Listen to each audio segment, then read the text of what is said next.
Hey, it's James Black here from the Canadian Securities Exchange, and today is a special presentation in part of our Summit on Responsible Investment digital series. Today I'll be joined by Ilan Sobel, the CEO of BioHarvest Sciences, listed on the CSE under the symbol BHSC.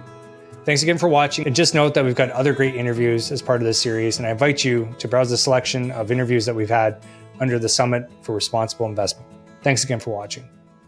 Welcome back. This is James Black with the CSE, and today I am joined by Ilan Sobel, CEO at BioHarvest Sciences. Today, we're having a special discussion because we're doing this under the guise of our Summit on Responsible Investment. This is a series that we're hosting at the CSE where we're talking to issuers, company CEOs, and other thought leaders on the topics of sustainability, ESG, and other topics of that note. So, Ilan, thank you so much for joining us today. You're based in Israel. We've talked before. For those who want to know more about the foundation of the company, I will link to our previous interview down below. But I want to jump right into it. When I review your company, when I look at your disclosure and the latest corporate presentations, everything starts with the term botanical synthesis. So first, tell us how you're doing. But in layman's terms, what does botanical synthesis mean? Well, James, it's always a pleasure to be interviewed by you. Let's kind of roll back to the million-dollar question. What is botanical synthesis? So stepping back, BioHarvest Sciences, we are the global leaders in plant cell biology. There's no other company in the world that understands how to unlock the secrets of cellular plant biology better than BioHarvest Sciences. And I say that humbly because it's been a long journey. The company's been doing this for 17 years, and we have invested more than $100 million in our botanical synthesis platform technology.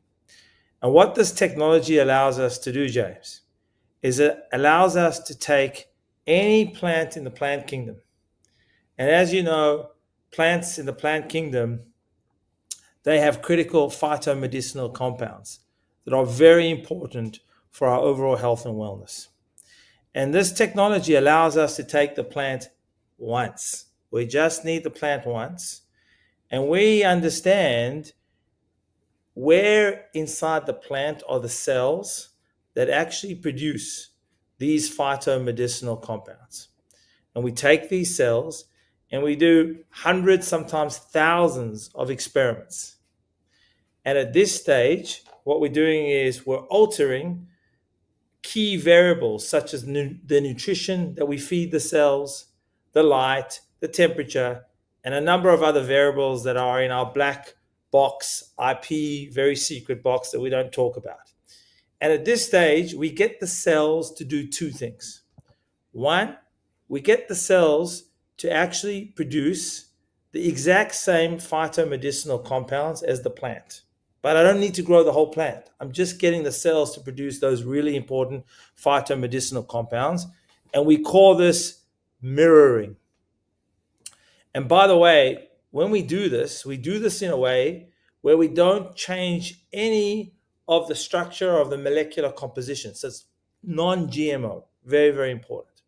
In addition to mirroring, what we do is we focus and identify one key hero phytomedicinal compound.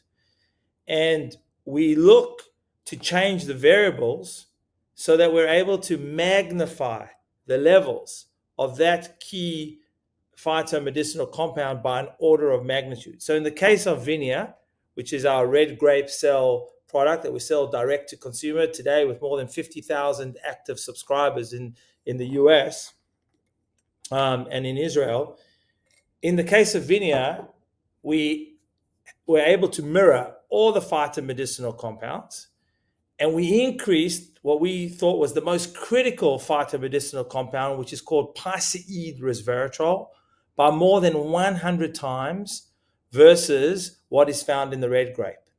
That's what we call magnification. So that's why today we're the only company in the world that's able to produce the gold standard of resveratrol, which is called piceid resveratrol, because it has the highest levels of solubility. It's 25 times more soluble than regular resveratrol and has an amazing bioavailability, lasts in your body for 12 hours versus regular resveratrol for 1 to 2 hours. So this we call magnification. So at this tissue culture stage, we do mirroring and magnification. And then, James, we lock the cell bank and we never have to go back to the plant.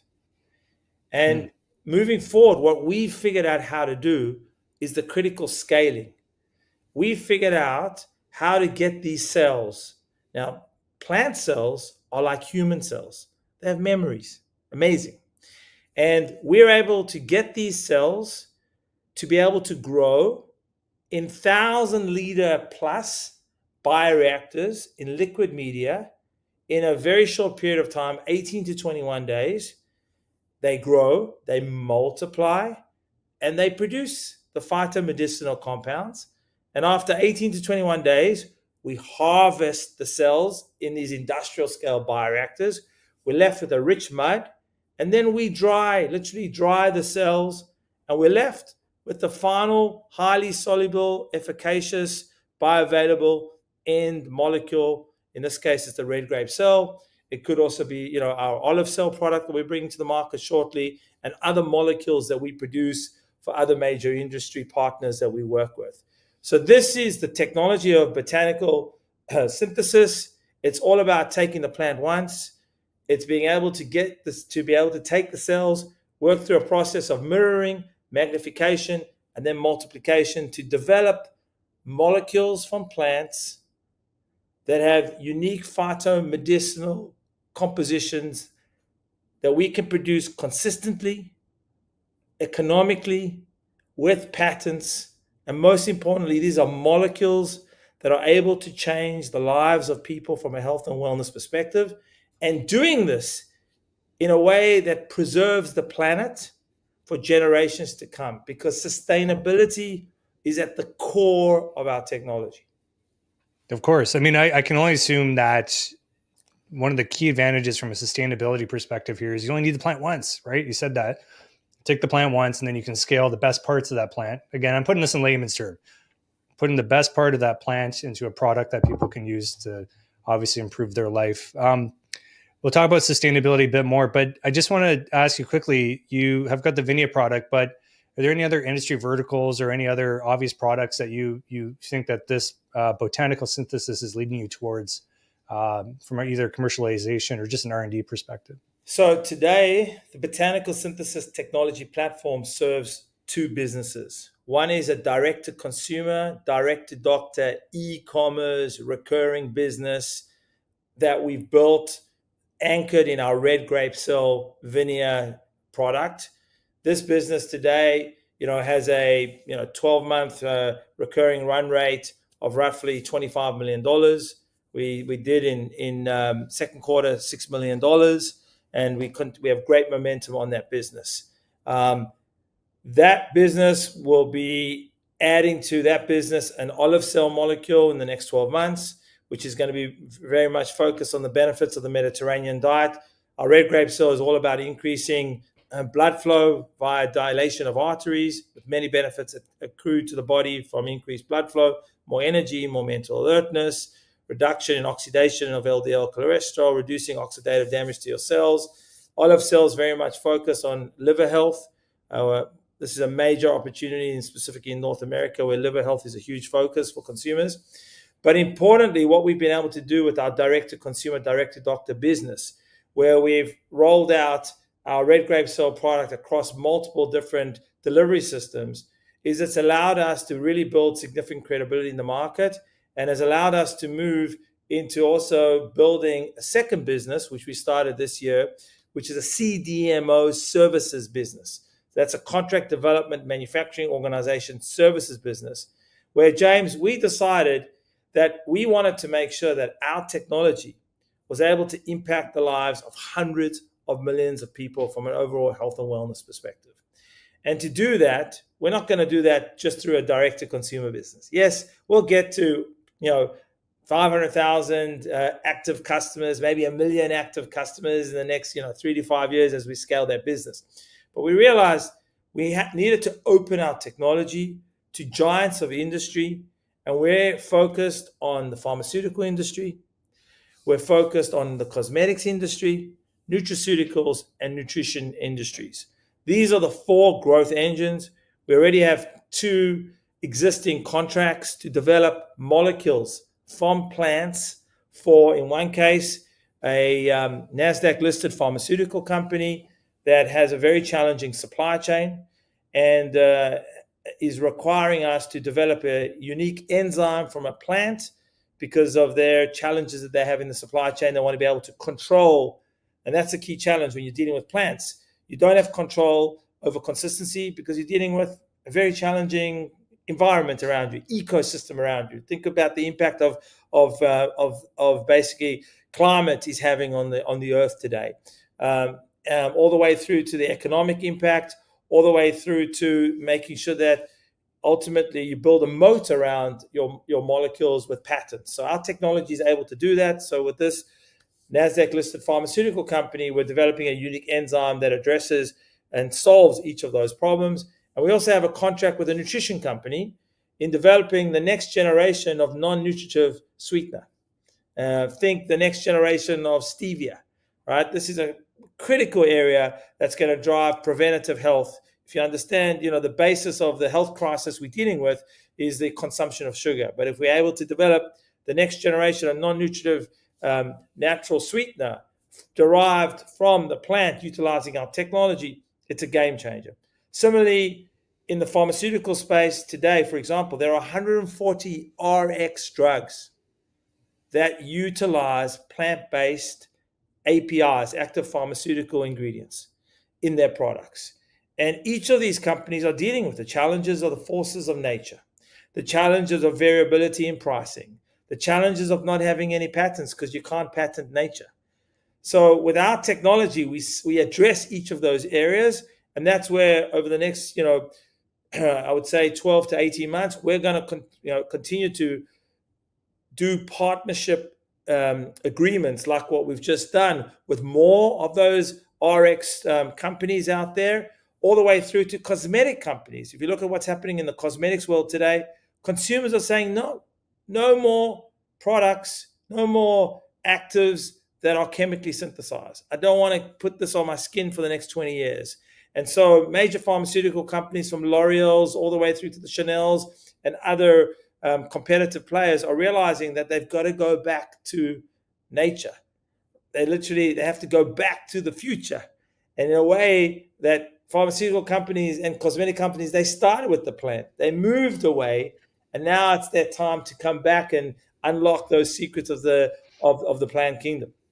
Yeah, I mean, there's no doubt that nature's been used as a marketing crutch for the cosmetics industry. You look at aloe has been added to things like skin creams, but that product is not aloe. It's probably a combination of chemicals and other petrochemical based items inside that you, as you said, do you want to put that on your skin for the rest of your life? You have a great chart on your website. You mentioned your 4 growth engines, and a big driver towards your stated 10 to 15 molecule goal of development is that sustainability is this key driver of your engine room. And let's just dig into that. Can you describe how sustainability both fits your business model, but really impacts your approach to molecule development? You touched on it, but let's really dig into it. Yeah, look, I mean, ultimately, let's first go back to our technology, our platform technology, botanical synthesis. Firstly, sustainability is at the core of our technology, and our technology is the core of the company. So when we look at sustainability, you look at it from a high order perspective.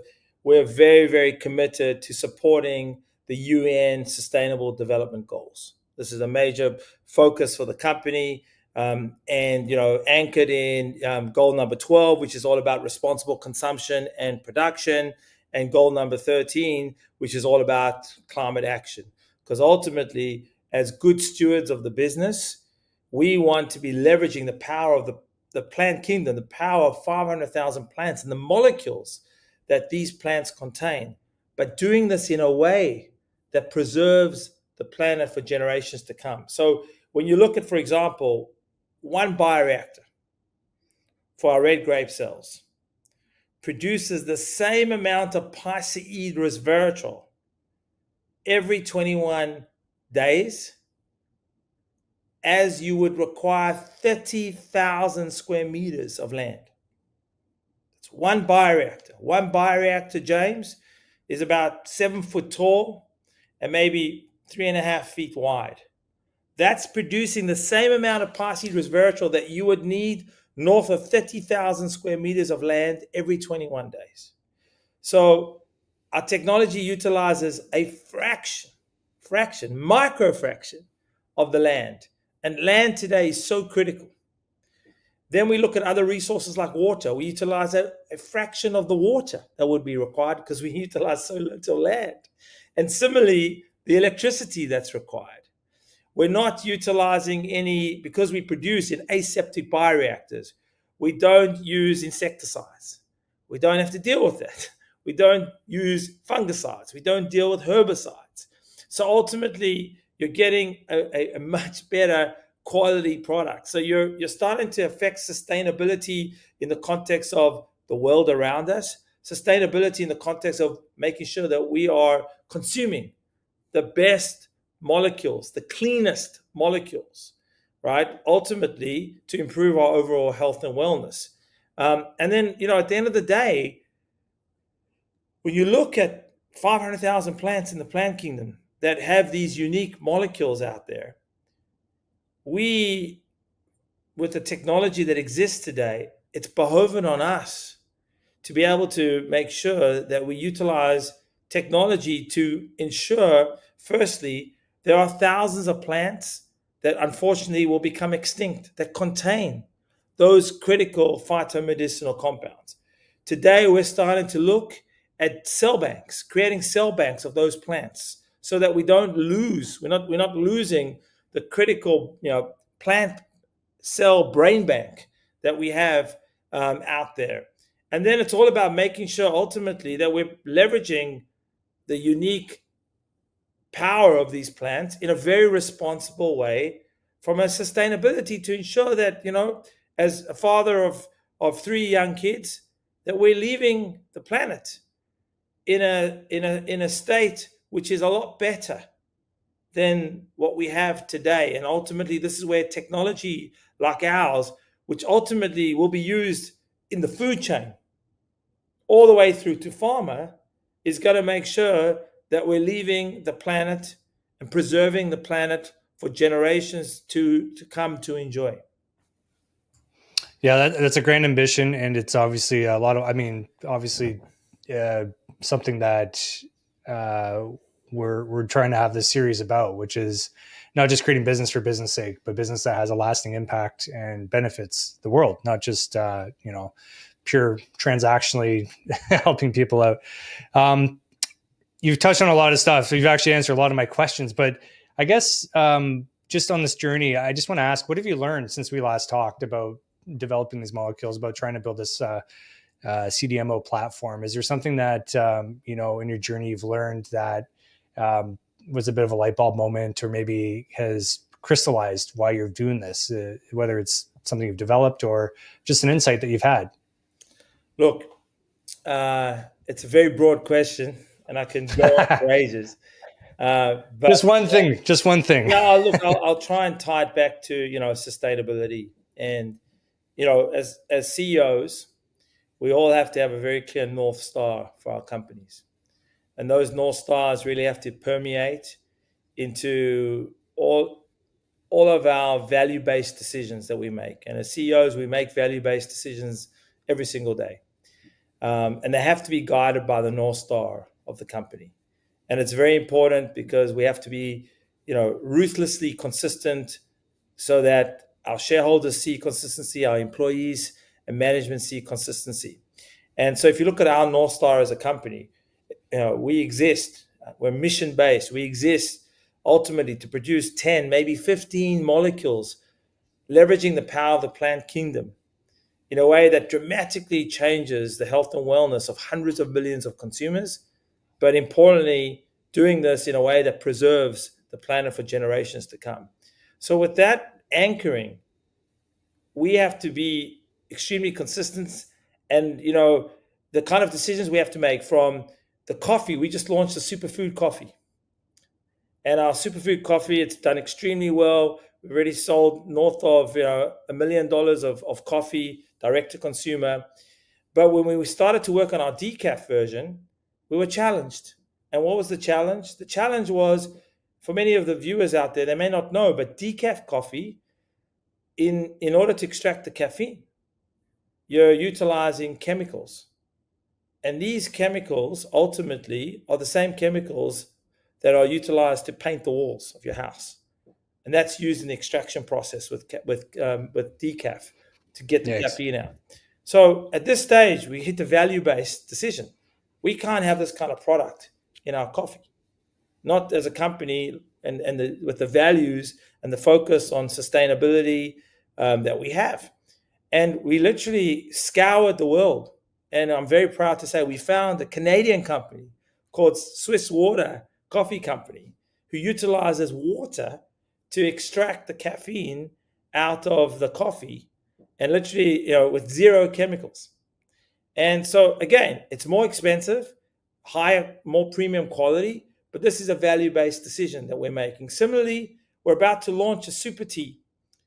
And in our super tea, we made a conscious decision to only utilize rainforest approved teas and other ingredients, because we wanted to make sure that we were living up to the United Nations Sustainable Development Goals that we signed up for, which is around responsible consumption and production, climate action, including making sure that there's a decent work environment, which is sustainability goal number 8. And rainforest protects from how the plant is grown all the way through to making sure there's fair pricing, fair labor practices.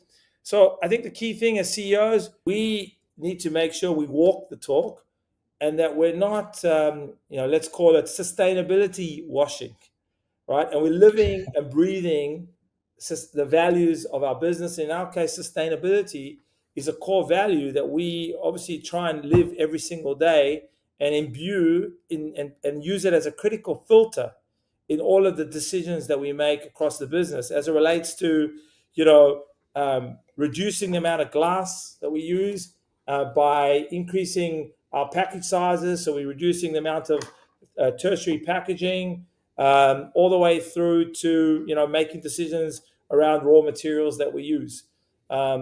So live and breathe what you preach.